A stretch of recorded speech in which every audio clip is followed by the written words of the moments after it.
19वीं किस्त। बारिशा। अपने पीछे उससे एक रौबदार आवाज़ पड़ी थी वो काम कर रह गई थी। उसे पलट कर देखा था। वो सानवाल था जिससे गर्म चादर ओढ़ रखी थी। बारिशा वहाँ सोनवाल की आमद की तवक्का नहीं कर रही थी, इससे अपने तासुरात कुछ नॉर्मल करना उसे मुश्किल लग रहा था। तुम यहाँ क्या कर रही हो बारिशा? वो मासूम लड़का प्यार से पूछ रहा था। मैं कुछ नहीं, बस वैसे ही इधर चली आई। रात के इस वक्त तुम वैसे ही इधर चली आई थी? उससे कुछ हैरानी से पूछा था। हाँ, कुछ आवाज़ें आ रही थी मुझे, उनके ताक़ुब में आ गई थी। उससे सच बता दिया था। कैसी आवाज़ें? कोई बूढ़ी औरत चिल्ला रही थी, बारिशा ने कहा था। सानवाल के चेहरे पर कुछ रंग आकर गुजरे थे। वो उसे वहम के सहारे टाल नहीं सकता था। कौन है ये औरत? मैं उनके बारे में कुछ ज़्यादा नहीं जानता हूँ। उससे भी सच बता दिया। वो बस्सामी पापा के बारे में बुरे अल्फाज बोल रही थी। वो मेरे बाबा के बारे में भी ऐसा ही कहती हैं। तो फिर तुम लोगों ने उनको अपने घर में क्यों रखा हुआ है? उनके बारे में तुम कल कोमल हाला से या मेरी वालदा से पूछ लेना। अब अपने कमरे में जाओ, रात बहुत हो चुकी है। मासूम लड़की ने संजीदगी से कहने की कोशिश की थी। एक लड़की के सामने वो कुछ मर्दानगी का मुजाहरा करना चाहता था और उसमें नाकाम रहा था, क्योंकि उसके साथ के लिए मासूमियत और मर्दानगी दो अलग अलग चीज़ें थीं। ठीक है, वो फ़ौरन से रजामंदी देते हुए अपने कमरे की जानिब जाने लगी। बारिशा। सानवाल ने एक बार फिर से उसे पुकारा था। इस बार की पुकार कुछ नर्म थी, जैसे कोई जुबान से नहीं दिल से बोल रहा हो। बारिशा रुकी और पलटकर उसे सानवाल को देखा। सानवाल आहिस्ता रोवी से उसके करीब हुआ। तुम कुछ पतली पतली लग रही हो, या शायद मुझे कहना चाहिए कि प्यारी लग रही हो। उससे प्यार से कहा। बारिशा को पहले तो सानवाल की बात पर कुछ हैरत हुई, फिर उसके मासूमाना अंदाज पर उसे हंसी सी आ गई। तुम हंस क्यों रही हो?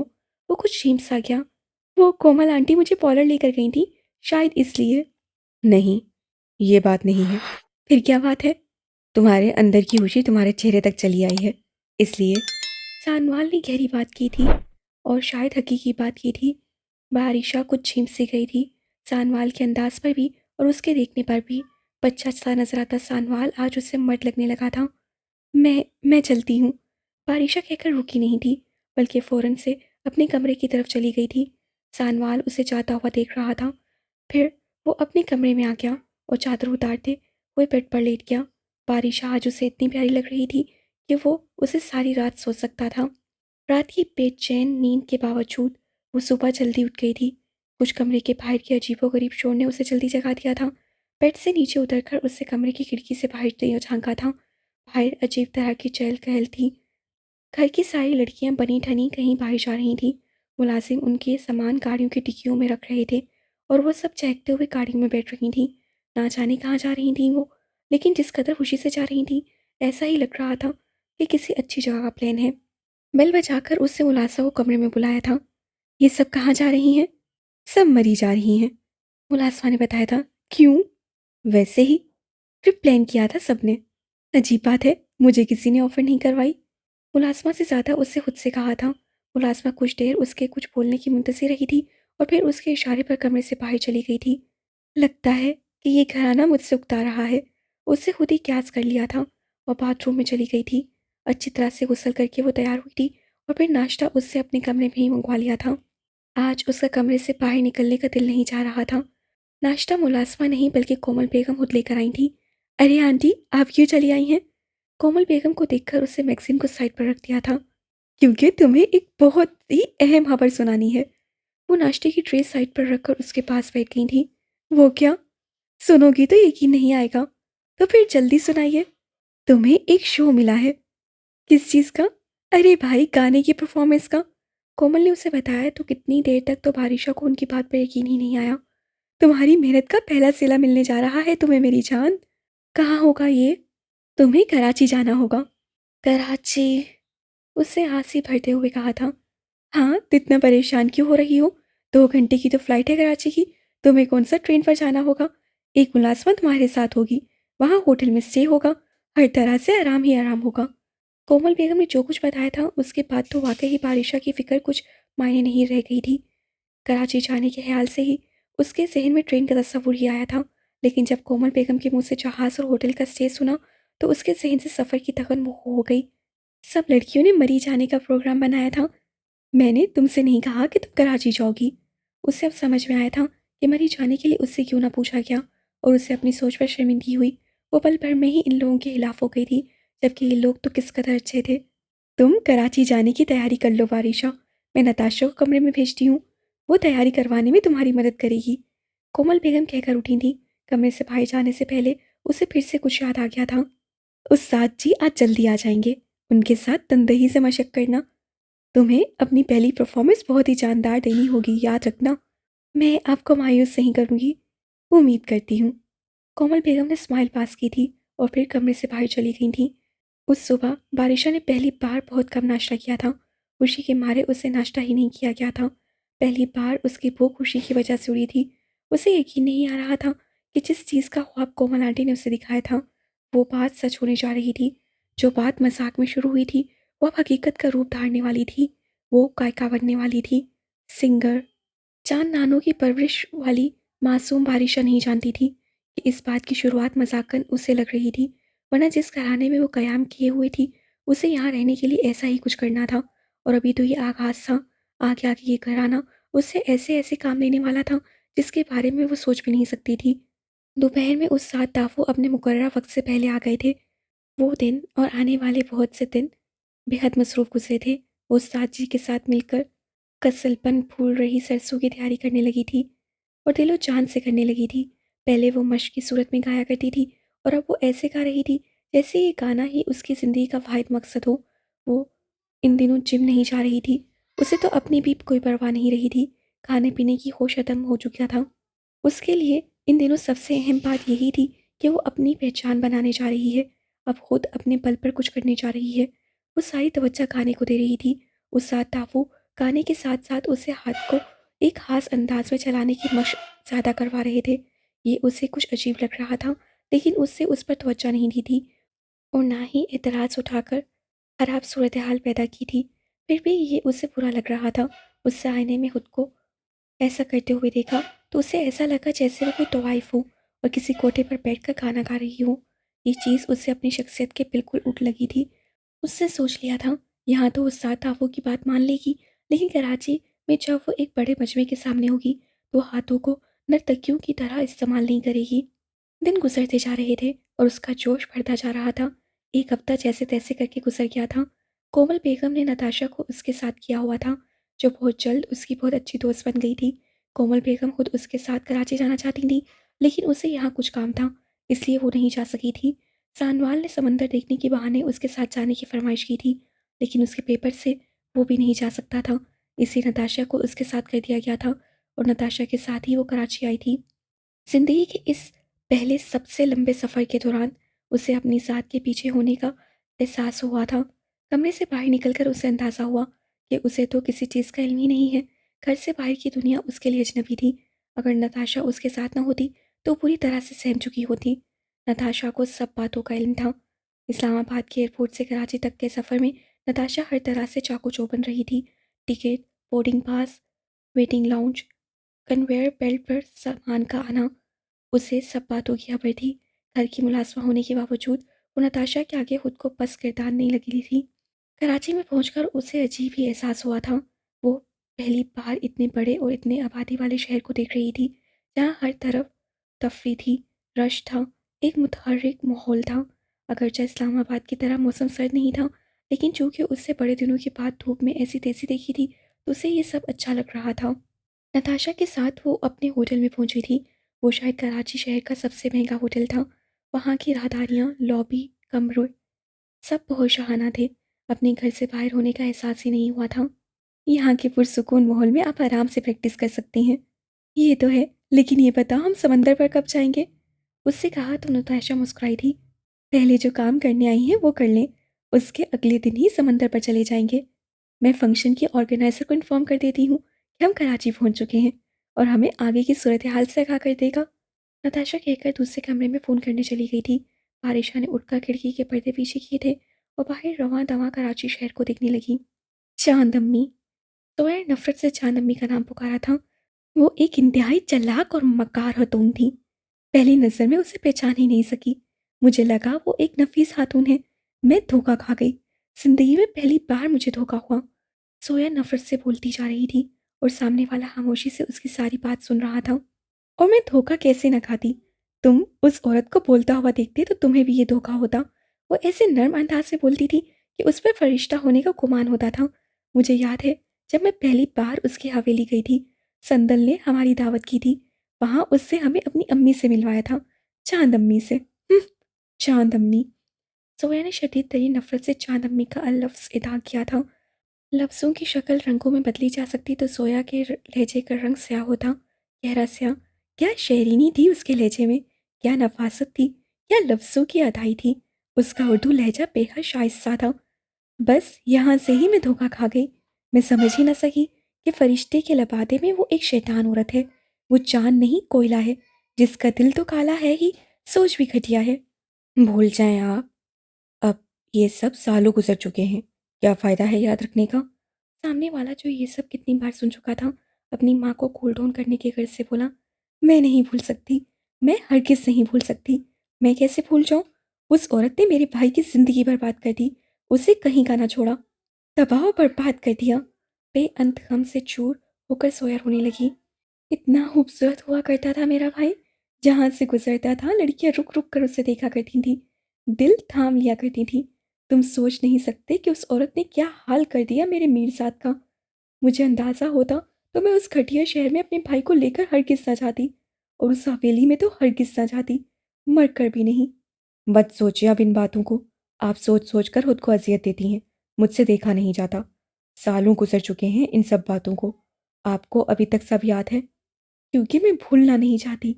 याद रखकर क्या कर लेंगी आप मम्मी? भूल जाएं सब कुछ, खुद को अजियत देना बंद कर दें। मैं सब ऐसे नहीं भूल सकती हूँ, जब तक मैं अपने भाई की हालत का बदला नहीं ले लेती हूँ। क्या करेंगी आप? कैसे करार आएगा आपके दिल को, मुझे बताएं। सामने वाले ने पूछा तो सोया की आंखों में नफरत का आलाव रोशन हुआ था। जब तक मैं अपने हाथों से इस बुढ़िया का गला नहीं घूंट देती, मुझे चैन नहीं आने का। जहरीले लहजे में फुनकारते हुए लफ्ज उसके होंठों से निकले थे। सामने वाले ने तरस भरी नजरों से सोया को देखा था। आप क्यों खुद को कातला बनाना चाहती हैं? मुझे नहीं मालूम था। कराची वापस आकर आप फिर से वैसी हो जाएंगी। हम लंदन में ही ठीक थे। डैड ठीक कह रहे थे। पाकिस्तान शिफ्ट होना आपके लिए बेहतर नहीं है। आपने चंद ही दिनों में अपनी हालत बिगाड़ ली है। मेरी गलती है जो मैंने आपके साइकेट्रिस्ट की बात मान ली और पाकिस्तान चलाया। मैं क्या करूं फिर, मुझे कहीं चैन नहीं आ रहा। भूल जाएं सब। नहीं, इतनी आसानी से नहीं भूल सकती हूँ। इतने सालों के बाद भी आपको ये मुश्किल लग रहा है? बोलिए क्या करना चाहती हैं आप फिर? कैसे आपकी तसल्ली होगी? सोया चंद लम्हे खामोश रही थी, जैसे सोच रही हो कि अगर वो चांद बीबी को कत्ल नहीं करना चाहती तो फिर क्या करना चाहती है। फिर मैं चाहती हूँ कि उस औरत पर सांस संग हो जाए, वो जिंदा होकर मरने की दुआ करे। सोया ने नफरत से कहा था। सामने वाला खामोश रहा था। मैंने सब मालूम कर लिया है। बारिशा कराची में आ चुकी है।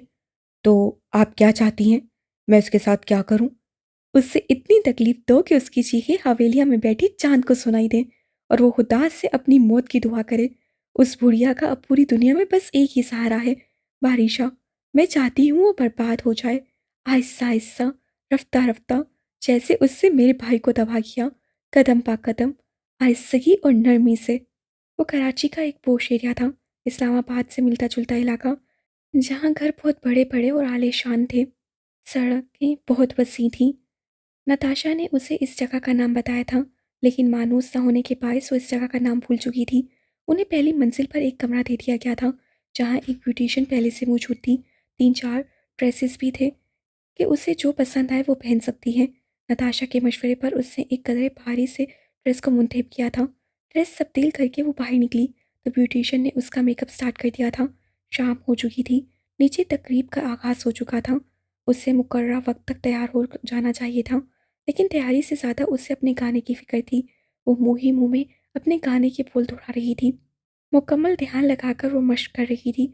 उस सादाफों के अलावा ईमन आंटी ने भी इस गीत की मश्क ना जाने उसे कितनी बार करवाई थी, लेकिन एक बड़े मजमे के सामने जाने के ख्याल से वो कुछ घबराई हुई थी। 2 घंटे लगाकर ब्यूटिशियन उसका मेकअप कर चुकी थी, और अब उसके बालों में लहरें डालकर उन्हें फैलाव में बढ़ा कर रही थी।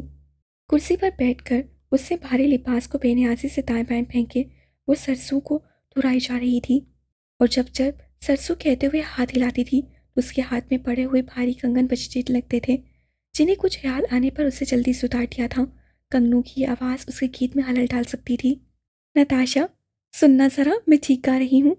उसने नताशा को गीत गाकर सुनाया था। उसका तलफ़्फ़ुज़ ठीक था, अदाएँ भी ठीक थी, लेकिन घबराहट थी कि जाने का नाम नहीं ले रही थी। सब ठीक है बारिशा बीबी, आप परेशान क्यों हो रही हैं? पता नहीं क्यों। आप बस्तामी बाबा से बात कर लें, वो इस मौके पर यकीनन आपको बेहतर नसीहत करेंगे। बारिशा के सर हिला देने के बाद नताशा ने बस्तामी बाबा को कॉल करके फ़ोन बारिशा को पकड़ा दिया। बारिशा ने चंद मिनट बस्तामी बाबा से बात की थी। नताशा ने ठीक कहा था। बस्तामी बाबा ने उसे इतने प्यार से पुरसुकून किया था कि उसकी सारी घबराहट दूर हो गई थी। गीत गाते हुए अपनी माँ को सोचो बारिशा, उसने इस कदर खूबसूरती से सतार बजाया था कि बयान नहीं कर सकता, क्योंकि तब उसके सामने वो शख्स बैठा हुआ था जिसे वो अपना महबूब समझती थी। मीरजाद, तुम भी समझो कि तुम गीत किसी एक हास के लिए गा रही हो। बस्सामी बाबा की अलविदाई बात ने उसके अंदर नई तवानाई भर दी थी। फ़ोन के बंद हो जाने तक वो मुतमिन हो चुकी थी। परेशान मत हो, अब आप बहुत अच्छे से गा रही हैं। ब्यूटिशियन ने उसके बाल सेट करते हुए उससे कहा। क्या सच में? जी, झूठ क्यों बोलूँगी? बहुत तरन्नुम है आपकी आवाज़ में। पहली बार इतने बड़े मजमे का सामना कर रही हूँ, तो थोड़ी नर्वस हो गई थी। जूस पी लें? नहीं, गाने से पहले कुछ भी ठंडा नहीं पीते। तो फिर चाय पी लें, आपको सुकून देगी। हाँ, एक कप चाय मंगवा दें। ब्यूटिशियन ने कमरे में पड़े फ़ोन पर एक कप चाय का ऑर्डर दिया था। थोड़ी देर बाद चाय आ गई थी। साथ ही पैगाम भी आ गया था कि बारिशा बीबी को नीचे बुलाया जा रहा है। बस थोड़ी देर में मैम नीचे आती हैं। नताशा ने पैगाम लाने वाले को कहा था। बारिशा ने जल्दी-जल्दी चाय को ख़त्म किया था। चाय पीने से उसे वाक़ई ही मज़ीद सुकून मिला था। पता नहीं ये चाय का ज़ायक़ा था या उसकी हिद्दत। वो मुतमिन हो चुकी थी। वो बाहर जाने के लिए खड़ी हुई तो ब्यूटिशियन ने उसका दुपट्टा सेट कर दिया। उसका कामदार गाउन भारी होने के साथ-साथ उसके पाँव को छू रहा था। वसी दुपट्टे को ब्यूटिशियन ने इस तरह से सेट किया था कि लिबास का घेराव मज़ीद वसअत अख्तियार कर रहा था। अब आप तैयार हैं, नीचे जा सकती हैं। ब्यूटिशियन ने मुस्कुराते चेहरे के साथ कहा, तो वो भी जवाबन मुस्कुराई थी। फिर नताशा की तकलीद में नीचे की तरफ चली गई थी। महफिल का इंतज़ाम घर के वसी बाग में किया गया था। मेहमानों की तादाद 400 के लगभग थी। दाएं-बाएं घूमते पैरों की टीम ने तादाद को मज़ीद बढ़ा दिया हुआ था। सेज-सेज का पाँव रखती बारिशा वहाँ तक आई थी। उसके घुंघरुओं की झनकार ने सबको अपनी तरफ मुतवज्जा होकर दिया था। लोगों की नज़रों में उसके लिए सताइश थी और नज़रों ही नज़रों में उसकी खूबसूरती को सराह रहे थे। बारिशा के चेहरे पर मुस्कुराहट आई थी। वो अपनी ज़िंदगी में यही सब चाहती थी जो उसे बस्तामी बाबा की बदौलत मिल रहा था। सब मेहमानों के सामने पड़े तख्त पर वो बैठ गई थी। नताशा ने उसका लिबास तख्त पर किसी हद तक फैला दिया था। मेज़बान के इशारे पर सासंदू ने अपने सासों को छेड़ा था, जो कि चंद लम्हे बजते रहे थे। फिर बारिशा ने सुर लगाने के लिए आवाज़ उठाई थी। सिकल बिन फूल रही सरसों, उससे कहना चाहा था, लेकिन आवाज़ कहीं उसके हलक में ही बैठ गई थी। सिकल पिन, उसे फिर से कहना चाहा था और इस बार आवाज़ ऐसे बरामद हुई थी जैसे उसके गले में किसी ने रुई दफन कर दी हो। मेज़बान और मेहमानों ने उसे देखा था। नताशा के चेहरे पर तो सख्त घबराहट थी और बारिशा चंद लम्हे पहले तक जो उसकी अपनी घबराहट पर काबू पा लिया था, तो वो सारी की सारी उसके चेहरे पर फिर से नुमादार हो गई थी। उससे खंगार का गला साफ़ किया था, लेकिन गला साफ़ नहीं हुआ था। उसकी खंकार भी लिहाफों में दबी हुई बरामद हुई थी, जिसने उसके चेहरे पर मज़ीद वहशत तारी कर दी थी। सिकल पिंट फूल, मेहमानों ने अब के एक दूसरे की तरफ देखा था। उनकी नज़रों में बारिशा के लिए तहसीक थी। क्या करने आई थी ये लड़की यहाँ? अगर उसे कुछ गाना नहीं आता था तो? सासंदू ने साँस बंद किया था और उसके कहने पर एक बार फिर से साँस उठाए थे। उसे हिम्मत से काम लेते हुए एक बार फिर से कोशिश की थी। सिकल, बस, अब मज़ीद शक की गुंजाइश नहीं रह गई थी। वो जानती थी उसके साथ क्या हुआ है और अगले ही पल वो वहाँ से उठी थी और बाहर की तरफ भाग गई थी। भारी लिबास के साथ भागते सारे मजमे ने उसे घर से बाहर जाते हुए देखा था।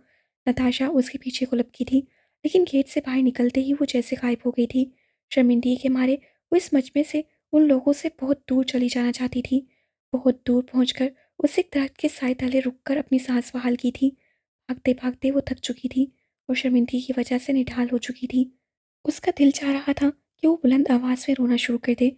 उसकी ज़िंदगी का अहम दिन बर्बाद हो चुका था। वो जानती थी ये सब किसकी वजह से हुआ है। चाँद बीबी की वजह से। उसे चाँद बीबी की बद्दुआ लग चुकी थी। वो बूढ़ी मक्कारन इन्हीं चीज़ों में तो माहिर थी। उसने तो उसकी माँ की ज़िंदगी भी बर्बाद कर दी थी और अब वो उसकी ज़िंदगी के दर पे हो चुकी थी। वो नहीं जानती थी कि जो कुछ उसके साथ हुआ है उसमें चाँद बीबी का कोई अमल दखल नहीं था, बल्कि ये तो कोई और था जो अब उसकी पूरी ज़िंदगी बर्बाद कर देना चाहता था।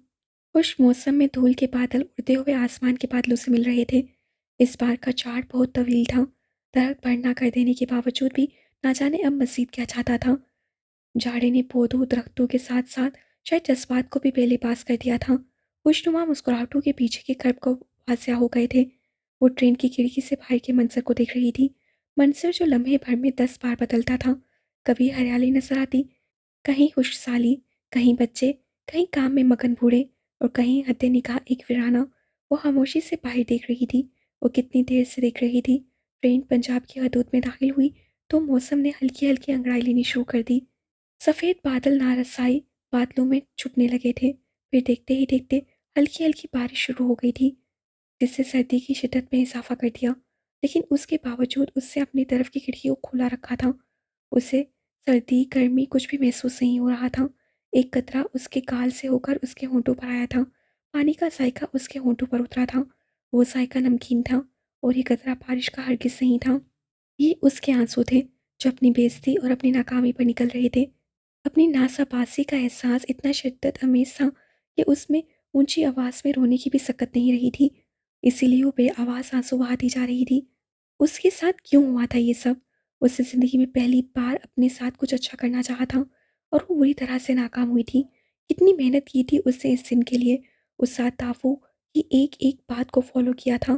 कितनी तैयारी की थी। वो सोच रही थी कि जब वो सबके सामने अपना गाना पेश करेगी, तो सब उसके दीवाने हो जाएँगे और शायद उसकी तैयारी हर तरह से पूरी थी। अगर वो गा लेती, तो शायद ऐसा हो भी जाता, लेकिन उससे तो गाया ही नहीं गया था। सबकी नज़रों में उसके लिए तहसीक थी, जबकि वो तो सताइश की हवा थी। ये क्या हो गया था उसके साथ? क्या किसी ने उस पर काला जादू कर दिया था? और ये काम किसका था? यकीनन चांद नानू का। वो उनके साथ रहती थी, तब भी उसकी ज़िंदगी बदहाल थी। अब दूर थी और अब भी वो उसकी जान नहीं छोड़ रही थी। लेकिन उसे याद नहीं पड़ता था कि चांद नानू ने कभी किसी पर काला जादू करवाया हो या बातों बातों में काले जादू का जिक्र भी किया हो। बारिशा को उनसे लाख इख्तलाफात सही, लेकिन ये बात सच थी कि उनकी ज़िंदगी उस हवाले से बेदाग रही थी। वो कभी इन चक्रों में नहीं पड़ी थी। उन्होंने कभी किसी का बुरा नहीं चाहा था। लेकिन फिर ये काम उनके अलावा और कौन करवा सकता था? उसका तो कोई दुश्मन नहीं था। उसने ज़िंदगी में कभी किसी के साथ इतना बुरा नहीं किया था कि कोई उससे बद्दुआ देता। जो गाना वो 5 मिनट पहले तक बिल्कुल ठीक गा रही थी, वही गाना स्टेज पर जाते ही उससे गले में दफन हो गया था। वो उसका एक लफ्ज़ भी अदा नहीं कर सकी थी। ये जादू था या किसी की बद्दुआ, और बद्दुआ उसे एक बंदा ही दे सकता था, चांद नानू। नताशा ने फ़ोन पर सारी बात कोमल बेगम को बता दी थी। जो तकरीब वाले दिन हुआ था, सब, बारिशा का तब का रवैया और मौजूदा रवैया। कोमल बेगम ने उसे कहा था कि वो जहाज़ पर वापस आने के बजाय ट्रेन से वापस आए। इससे बारिशा के रवैये में कुछ तब्दीली होगी। ट्रेन का लंबा सफ़र उसके मिजाज में बदलाव लाएगा। अब उसका कोई फ़ायदा होने वाला था या नहीं, लेकिन बहरहाल वो दोनों ट्रेन से वापस इस्लामाबाद जा रही थीं। ये सफ़र तवील था और उसे बारिशा की खामोशी ने मज़ीद तावील कर दिया था। क्या मैं आपके लिए खाने को कुछ मंगवाऊँ? नताशा ने प्यार से पूछा था। नहीं, मेरा कुछ खाने को दिल नहीं है। बिलाहिर उससे चंद अल्फाज अदा किए थे, अगरचा नाम ही किए थे। जूस पी लें फिर? इतनी देर भूखा रहना मुनासिब नहीं। मुझे किसी चीज़ की तलब नहीं है। उसने मुहज़्ज़ब अंदाज में कहा था कि उसे मज़ीद मुखातिब न किया जाए। नताशा ने मज़ीद कुछ नहीं कहा था। नताशा वैसे भी काफ़ी सुलझी हुई समझदार लड़की थी। वो अपने काम से काम रखने वाली थी। उसे फ़ज़ूल की खुद-बुद से कोई सरोकार नहीं होता था। इतने दिन साथ रहने के बावजूद भी उसे बारिशा के मासी के बारे में कोई सवाल नहीं किया था। इसी बाइस उसकी चंद ही दिनों में बारिशा से अच्छी दोस्ती हो गई थी। दोनों ने आते वक्त तो खूब बातें की थी और अब जाते वक्त वो उसके किसी सवाल का जवाब नहीं दे रही थी। बाहर बारिश मध्यम अंदाज में मतवातर हो रही थी। बारिश के तेवर कुछ ऐसे थे कि ज़मीन को भिगोना भी चाहती थी और तशना भी रखना चाहती थी, बिल्कुल उसके आंसुओं की तरह, जो बहते हुए उसका गम हल्का करना चाहते थे, लेकिन उसके दुख को मज़ीद बढ़ा रहे थे। उसे नहीं मालूम था कि वह कब ये खुद ही सुलझाने वाला था, कि उसके साथ कल शाम क्या हुआ था। वो चंद लम्हे इतने मनहूस थे कि उसे इन चंद लम्हों में ही अपने गले पर बेतबारी हो चुकी थी। अगले दिन तक उसने गाकर चेक ही नहीं किया था कि उसका गला ठीक हुआ है या नहीं। उसके दिल में खौफ बैठ गया था कि अब अगर वो अपनी आवाज़ सुनने की कोशिश करेगी, तो उसे ऐसी आवाज़ सुनने को मिलेगी कि उसे खुद की आवाज़ से नफ़रत हो जाएगी। इसीलिए वो नताशा के भी किसी सवाल का जवाब नहीं दे रही थी। 20 घंटों के तवील सफ़र के बाद ट्रेन पिंडी के स्टेशन पर रुकी थी। सानवाल को बारिशा की आमद का बहुत शिद्दत से इंतज़ार था। वो घर में मौजूद अपने वाहिद दोस्त के साथ बातचीत करना चाहता था, लेकिन जैसे वो घर में दाखिल हुई, उसकी अम्मी ने उसे बारिशा से बात करने और मिलने से मना कर दिया था। लेकिन क्यों? मैं उससे बात क्यों नहीं कर सकता? उससे पूछा था। मजबूरन ऐमन को सानवाल को सारी बात बताना पड़ी थी। उसका ख्याल था कि बात सुनकर वो नज़ाकत को समझ जाएगा, लेकिन बात जान लेने के बाद वो मज़ीद शिद्दत से बारिशा से मिलना चाहता था। उसे लगा था कि ऐसे बुरे वक्त में एक दोस्त ही दूसरे दोस्त के लिए दुआ साबित हो सकता है। वो चुपके से बारिशा के कमरे में गया था, लेकिन उसकी आवाज़ सुनकर भी जब बारिशा ने उसके लिए दरवाज़ा नहीं खोला, तो उसे मायूसी हुई थी। इस्लामाबाद वापस आने के बाद से बारिशा अपने कमरे में बंद थी। आज तीसरा दिन था और उससे बाहर निकल कर नहीं देखा था। वो बाहर के मौसम समेत बाहर के लोगों से भी गाफिल थी। उसके कहने पर उसका खाना उसके कमरे में आ जाता। उसके मूड को देखते हुए किसी ने भी उसे कमरे से बाहर आने को नहीं कहा था और खुद वो बाहर जाना नहीं चाहती थी।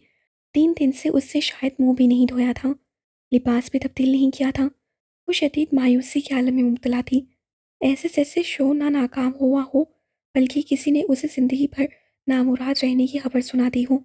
उस साथ ताफ़ो उसे अहम असूल सिखाना भूल गए थे कि कामयाबी से पहले बहुत सी नाकामियों से वास्ता पड़ता है।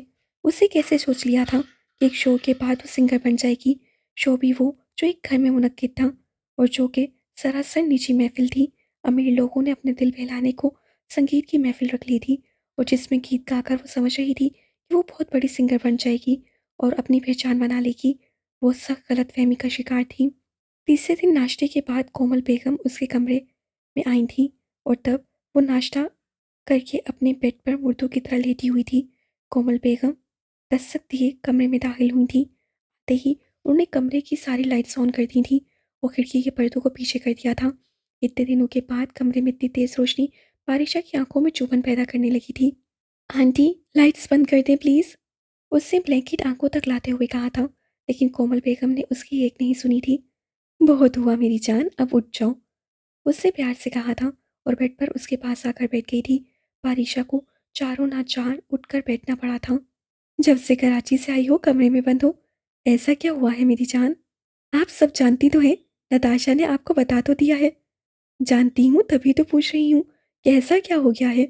वो चुप रही थी, शायद उसके पास देने को कोई जवाब नहीं था। ऐसा हो जाता है मेरी जान, ये कोई इतनी बड़ी बात नहीं है। मेरे साथ ही ऐसा क्यों हुआ? कहते हुए उसकी आवाज़ रूहान सी हुई थी। इसका जवाब तो नहीं है मेरे पास, लेकिन हम सबके साथ ही कुछ अच्छा कुछ बुरा होता रहता है। तुम इतनी मायूस क्यों हो रही हो? जैसे ये तुम्हारा आखिरी मौका था। मेरी जान, अभी तो शुरुआत है, अभी तो तुम्हें बहुत आगे जाना है। इस शुरुआत ने ही मेरी सारी हुत्तमादी छीन ली है।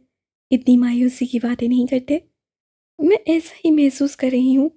तुमने तो मुझे सख्त परेशान कर दिया है मेरी जान।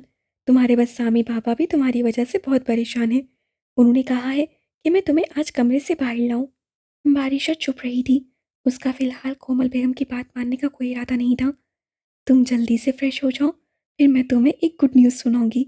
मेरे पास तुम्हारे लिए एक गुड न्यूज़ है, उसे चहकते हुए कहा था। बारिशा ने उसकी तरफ देखा था। इस बार तुम्हें लाहौर जाना होगा। शाही किला में एक शो है, तुम्हें वहाँ परफॉर्म करना होगा। कोमल बेगम ने अपनी तरफ से उसके लिए एक बड़ी गुड न्यूज़ रखी थी। उसका यह ख्याल था कि बारिशा ये सुनकर खिल उठेगी, लेकिन बारिशा के तासुरात उसकी तवक्का के बरखिलाफ थे। नहीं कोमल आंटी, अब नहीं। वो बेड पर से उठी थी और नीचे उतरकर खड़ी हो गई थी। ऐसे वक्त में एक बेचैनी उसके पूरे वजूद में सायत हुई नजर आ रही थी। क्यों, क्या हुआ है? कोमल बेगम भी खड़ी हुई थी। मैं अब गाना नहीं गा सकती हूँ। अब क्या हुआ है? मुझे लगता है मैं गा ही नहीं सकती हूँ। मेरी हुत्तमादी खत्म हो चुकी है। कराची वाले वाक़ये का तुमने इतना असर ले लिया है मेरी जान। शायद, या पता नहीं, मुझे लगता है कि चांद नानू ने मुझ पे जादू करवा दिया है। अगर मैंने मज़ीद ऐसी कोई कोशिश की तो मेरे साथ कुछ बुरा हो जाएगा। बारिशा ने कहा। कोमल बेगम ने जो उसका जवाब सुना था और फिर अगले ही पल हंसने लगी। कैसी बातें सोचती हो तुम बारिशा? चांद भला ऐसा क्यों करेगी? तो फिर मेरे साथ ऐसा क्यों हुआ है कोमल आंटी? हम सबके साथ ही हो जाता है, कोई नई बात नहीं है। जब पहली बार मैं, वो रवानी में कुछ बताते बताते रुकी थी। मोचों की नज़ाकत का एहसास होते ही वो चुप हो गई थी। बारिशा ने उसकी तरफ देखा था। क्या? नहीं, कुछ नहीं। बस इतना कहना चाह रही हूँ कि पहल-पहल काम बेहतर नहीं हो पाते। अगर चाँद नानू ने मुझ पर जादू नहीं करवाया, तो फिर मुझे उनकी बद्दुआ तो ज़रूर ही लगी है। वो मुझे बद्दुआएँ तो ज़रूर देती होंगी। बेशक देती होंगी। उस औरत को मैं अच्छे से जानती हूँ। उससे किसी को नहीं बख्शा। वो तो अपने भाई के लिए भी बद्दुआएँ करती होगी। लेकिन याद रखना मेरी जान, बद्दुआ उसी की लगती है जो मज़लूम हो, और जान मज़लूम नहीं हो सकती, बल्कि वो तो ज़ालिम है। शायद तुम्हें वहम हो गया है और कोई बात नहीं। फ्रेश हो जाओ और तैयारी करो। नहीं, मैं नहीं कर सकती हूँ। उसने एक बार फिर से इनकार कर दिया था। कोमल ने कुछ तीखे अंदाज में उसे देखा था। उसे किसी का इनकार सुनने की आदत नहीं थी। मनाने की आदत तो हर किसी नहीं थी। तुम जिद क्यों कर रही हो बारिशा? नहीं प्लीज़ कोमल आंटी, मुझे मत उकसाएं। मैं आपकी बात हरगिज़ नहीं मान सकती हूँ, आरिशा ने कहा। कोमल बेगम अपना गुस्सा पीकर रह गई। उसका दिल कर रहा था कि खींचकर एक थप्पड़ बारिशा के मुंह पर दे मारे। ये लड़की खुद को क्या समझने लगी थी? क्या ये अपनी औकात भूल गई थी? लेकिन उसने ऐसा नहीं किया। अभी वक्त का तकाजा था कि वो खामोश रहे और अपने हाथ कंट्रोल में रखे। घी सीधी उंगली से निकल सकता था, तो फिर उंगली टेढ़ी करने की क्या जरूरत थी? उससे तो बड़ी बड़ी टेढ़ी लड़कियों को सीधा कर दिया था। फिर ये तो बारिशा क्या चीज़ थी उसके सामने? रोशन बेगम ने इस हवाले से कोमल और एमन दोनों को ही बहुत अच्छी ट्रेनिंग की हुई थी। उन्हें सीधी लड़कियों को राह रास्त पर लाने के सारे गुरात सिखाए हुए थे। लेकिन साथ रोशन बेगम ने यह भी सिखाया था कि चाहे जो मर्जी हो जाए, नरमी और मुस्कुराहट का दामन नहीं छोड़ना है। ये वो हथियार हैं जिनसे दुश्मन खुद बता देता है कि किस तरीके से लड़कर उसको शिकस्त सी जा सकती है। क्या अब तुम मज़ीद गाना नहीं चाहती हो मेरी जान? मेरे ख़्याल से नहीं। जल्दबाज़ी में फ़ैसला मत करो मेरी जान, चंद दिन सोच लो। आपके कहने पर सोच लेती हूँ, लेकिन चंद दिन के बाद भी मेरा जवाब ना में ही होगा। आप उस्ताद जी को फ़िलहाल घर आने से मना कर दें। आरिशा ने फ़ैसला-कुन कहा था। कोमल गुस्सा पीकर रह गई। इतनी मेहनत और पैसा बहा देने के बाद आरिशा गाने के लिए तैयार की गई थी, और अब जब उससे पैसे कमाने की बारी आई थी, तो वह इनकार कर रही थी। ठीक है, जैसे तुम्हारी मर्ज़ी, लेकिन प्लीज़ फ्रेश होकर कमरे से बाहर आ जाओ मेरी जान। तुम कमरे में बंद हो, मुझसे देखा नहीं जा रहा। ठीक है, मैं फ्रेश होकर बाहर आती हूँ। उसे रजामंदी दे दी थी। कोमल ने स्माइल पास की और कमरे से बाहर निकल गई थी। बारिशा ने दरवाज़ा बंद कर लिया था। हाँ, क्या कह रही है? लॉन्च में बस्सामी बैठा अपनी बीवी का इंतजार कर रहा था। कोमल बेगम के वहाँ पहुँचने पर उससे पूछा। जवाबन कोमल बेगम ने इनकार में सा हिला दिया था। क्या मतलब? इनकार क्यों कर दिया है उसने? वो कह रही है कि अब उसे गाना ही नहीं गाना। लेकिन क्यों? जो वाक़या हुआ है उसका बहुत असर लिया है। तुमने समझाना था। अपनी तरफ से कोशिश तो बहुत की है, लेकिन बहुत ज़िद्दी है कमबख्त, अपनी माँ की तरह। कोमल ने नखुद से कहा था। बस सामी चुप रहा था। उसे संदल याद आ गई थी, जिसकी वजह से उसे बहुत ज़िल्लत सहना पड़ी थी। अगर वो अपनी ज़िद पर कायम रही तो क्या करेंगे? बिठाकर उसे रोटियाँ तोड़ने के लिए रखेंगे क्या? मैं रूबानी से बात करता हूँ। वो संदल को भी अच्छे से जानता था। उसकी बेटी को कैसे अपनी लाइन पर लाना है, वो बता देगा। 1973 दिसंबर का महीना शुरू हुए काफ़ी दिन बीत चुके थे। ठंडियानी का सर्द मौसम सरतर हो चुका था। बर्फ की हल्की परत सारे दरख्तों, पगडंडियों और खाली मैदान पर चढ़ चुकी थी। ये मौसम घर की मरम्मत के लिए नामुनासिब था, लेकिन वो घर इस कदर नामुकम्मल था कि संदल और मिर्जाद दोनों मौसम की परवाह किए बिना घर की मरम्मत का काम जल्द से जल्द मुकम्मल कर रहे थे। दोनों ने पूरा एक हफ्ता इस नामुकम्मल घर पर मज़ीद काम किया था, और वो इस कदर बेहतर हो गया था कि वहाँ सुकून से ज़िंदगी गुजारी जा सके। मेरे साथ ने खिड़कियाँ लगवा दी थीं, दरवाजे लगवा दिए थे, किचन में लकड़ी का काम करवा दिया था, मार्बल की स्लैब लग गई थी, और हर हर कमरे का फर्श डाल दिया गया था। रंग और रोगन तो संदल ने खुद मुकम्मल किया था, और चंद दिनों में घर जगमग करने लगा था। दोनों ने करीबी बाजार जाकर घर की ज़रूरत का कुछ सामान इकट्ठा कर लिया था, किचन का सामान और अपने लिए आरामदेह बिस्तर। इस सब में दोनों की काफ़ी बचत खत्म हो गई थी। संदल जब जब अपनी बाकी मांदा बचत को देखती थी, उसे परेशानी होने लगती थी। दोनों अगर इसी तरह बैठकर खाते रहते, तो चंद महीनों में उनके हाथ से सब खत्म हो जाने वाला था। मीर, तुम रेस्टोरेंट की बात कर रहे थे? हाँ, लेकिन उसके लिए तो घर में काफ़ी काम करवाना होगा। तो तुम ये काम शुरू करवा लो। किस चीज़ का इंतज़ार है? मौसम के बदल जाने का। इतनी शदीद सर्दी में काम करवाना मुश्किल है। मौसम तो महीनों के बाद तब्दील होगा। हम अगर मौसम के तब्दील होने का इंतज़ार करते रहे, तो हमारी बचत घर बैठे-बैठे ही ख़त्म हो जाएगी। ये तो तुम ठीक कह रही हो। मैं कहती हूँ कि तुम बिल्कुल देर मत करो। एक काम का इरादा कर लिया है तो शुरू कर देते हैं। अल्लाह ने चाहा तो हर चीज़ हमारे लिए मौसू होती जाएगी। ठीक है, मैं कल ही इस काम के लिए एबटाबाद जा रहा हूँ। मीर ने रजामंदी देते हुए कहा था। अगले दिन मीर एबटाबाद चला गया था और चंद दिनों में उनके रेस्टोरेंट का काम शुरू हो गया था। अगरचे संदल शुरू शुरू में इस काम से हिचकिचा रही थी। वो नहीं चाहती थी कि वो उस घर में कोई ऐसा काम करे जिससे लोगों की आमदोरफ्त में इजाफा हो। लेकिन जब से उसे अपने और मीर के लिए कोई मुनासिब काम नजर न आया तो उसे मीर का ख्याल अच्छा लगा था और उसका इस काम में दिल लगने लगा था। अपनी सोच के मुताबिक वो मीर साहब को मशवरे देने लगी थी। दोनों का इरादा था कि रेस्टोरेंट में बारबेक्यू खाने रखे जाएंगे, कबाब, टिक्के और ऐसा ही कुछ, क्योंकि पहाड़ पर आने वालों की पहली पसंद लजीज खाने और मुर्गन कसाएँ होती थीं। दोनों को गालिब गुमान था कि ये काम उनके लिए नुकसान का बायस नहीं होगा। दोनों दिल और जान से इस चीज़ की तैयारी करने लगे थे। बाकी मांदा ज़ेवर बेचकर रेस्टोरेंट की मुनासबत से सामान खरीद लिया गया था। कुर्सियाँ, टेबल, क्रॉकरी और सजावटी सामान, जो कि हवेलियाँ और एबटाबाद की सकाफत की तस्वीर कशी करता था। रंग बिरंगी सजावट को देख देख कर संदिल खुश होती रहती थी। जल्द ही मीरजाद को इस काम से मुंसलिक लोग भी मिलते चले गए, जो वेटर का काम जानते थे और जो भट्टी पर गोश्त को पकाना जानते थे। सारी तैयारी करने के बाद जल्दी रेस्टोरेंट का इफ्तिताह कर दिया गया था। शुरुआत के दिन मुनासिब गुजरे थे। मुनासिब ग्राहक आए थे। जो सामान बच जाता था वो उन दोनों समेत मुलाजमों को खाना पड़ता था। कीमा और मसाला लगे गोश्त में नुकसान कम था, क्योंकि वो 3 दिन तक आसानी से ताज़ा रहता था। फिर आने वाले दिनों में उन्हें काम के हवाले से मज़ीद तजर्बात मिलते गए। ये कि छुट्टी वाले दिन ग्राहकों का रश ज़्यादा होता है। लोग दूसरे शहरों से छुट्टी वाले दिन निकलते हैं। इस तरह ये हुआ कि वो दोनों उन दिनों ज़्यादा गोश्त को मसाला लगवा लिया करते थे। मुलाजिम भी ईमानदार थे, मेहनत से और खुलूस से काम कर रहे थे। जल्द ही उन्हें इस काम से अच्छा खासा मुनाफा होना शुरू हो गया। तो रोटियों के लिए छत पर तंदूर लगा लिया गया। इससे पहले संदल को किचन में खड़े होकर रोटियां बनानी पड़ती थीं। तंदूर लगने से ये हुआ कि संदल को कुछ फरागत मैसर आ गई। उससे मीर से फरमाइश की कि वो उसके लिए कहीं से सत्तार ढूंढ लाए। वो फारिग वक्त में उसे बचा लिया करेगी। मीर एक दिन लाहौर गया था और वहाँ से संदल के लिए सत्तार ले आया था, जिसे देखकर संदल बहुत खुश हुई थी। जब हमारे ग्राहकों का रश ज़्यादा होगा तो मैं साथ वाले कमरे में बैठकर सत्तार बजाया करूंगी। इस तरह खाना खाते हुए उन्हें मौसीकी लुत्फ दिया करेगी।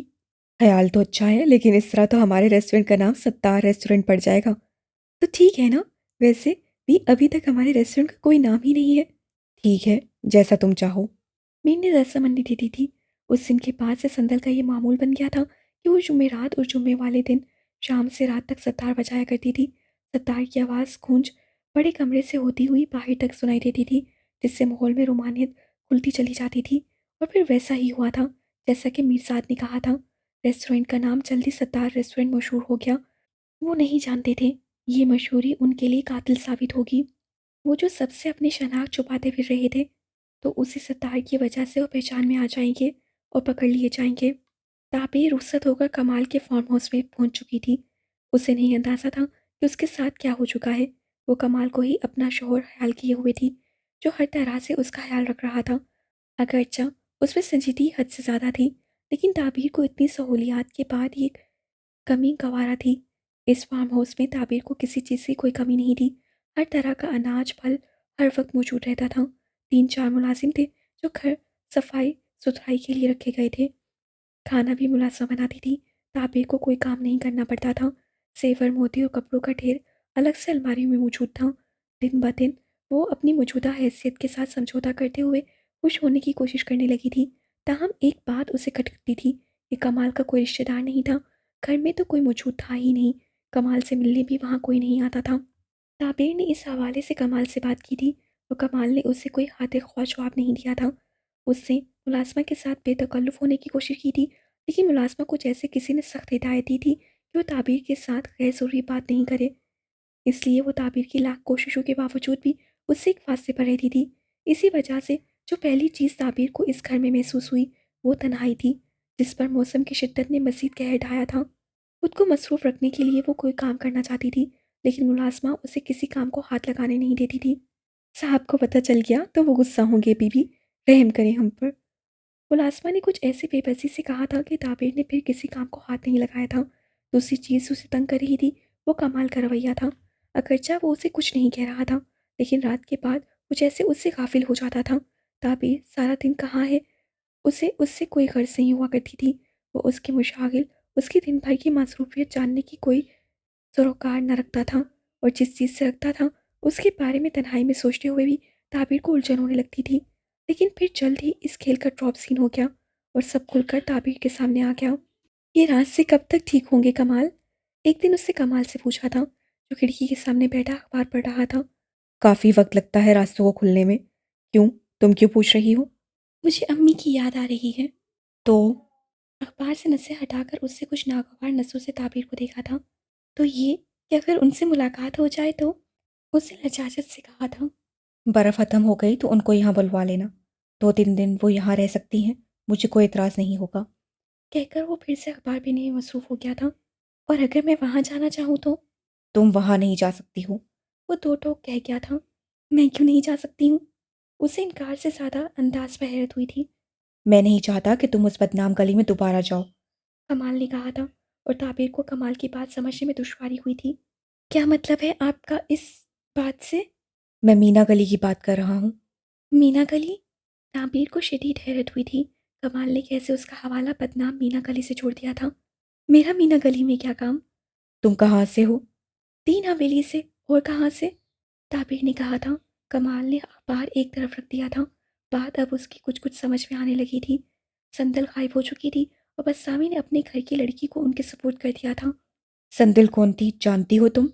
हाँ, संदिल मेरी कज़न है। क्या वो रोशन बेगम की बेटी नहीं है? नहीं, हरगिज़ नहीं। उससे कतियत से इनकार में साहिल आया था। वो तो चांद अम्मी की बेटी है। तीन हवेली में रहती रही है वो। ताबिर ने बताया था। कमाल चुप हो गया था। उसे सब समझ में आ गया था कि उसके साथ क्या खेल खेला गया है। आपसे किससे कहा था कि संदिल रोशन बेगम की बेटी है? ऐसी गंदी बात किसने की आपसे? रोशन बेगम ने खुद कहा था। हैरत है, उन्होंने ही झूठ क्यों बोला? ताबीर की बात पर कमाल ने कोई तबसरा नहीं किया था, बल्कि वो कुछ और ही सोचने लगा था। अपनी कुर्सी से उठकर वो हैरान और परेशान खड़ी ताबीर के पास आया था। तुम जानती हो ना कि मैं शादीशुदा हूँ और मेरे बच्चे भी हैं? क्या? ताबीर के सर पर जैसे किसी ने हथौड़े दे मारा था। नहीं, मैं कुछ नहीं जानती हूँ। निकाह से पहले मुझे ऐसा कुछ नहीं बताया गया था। कौन सा निकाह? सबके कमाल हैरान हुआ था। हमारा निकाह। तुम ठीक तो हो? तुमसे किसने कहा कि मैंने तुमसे निकाह किया है? ये क्या कह रहे हैं आप कमाल? तीन हवेली में हमारा निकाह हुआ था। मैं कभी तीन हवेली नहीं गया। ये कैसे हो सकता है? सब घर वाले हमारे निकाह में शरीक थे। तुमसे कोई निकाह नहीं किया गया। तुम्हारी पूरी कीमत अदा की गई है। बस तामी को चाहो तो उसे बुलवा लेता हूँ। यहाँ पर पूछ सकती हो तुम मुझसे। लेकिन अगर मेरा और आपका निकाह नहीं हुआ तो फिर मैं यहाँ किस हैसियत से रह रही हूँ? मेरी रखेल की हैसियत से, कमाल ने कहा था। और ताबीर का दिल चाहा था कि कमाल का मुंह नोच ले या अपना गला घोंट ले। बाकी आइंदा माह इंशाल्लाह।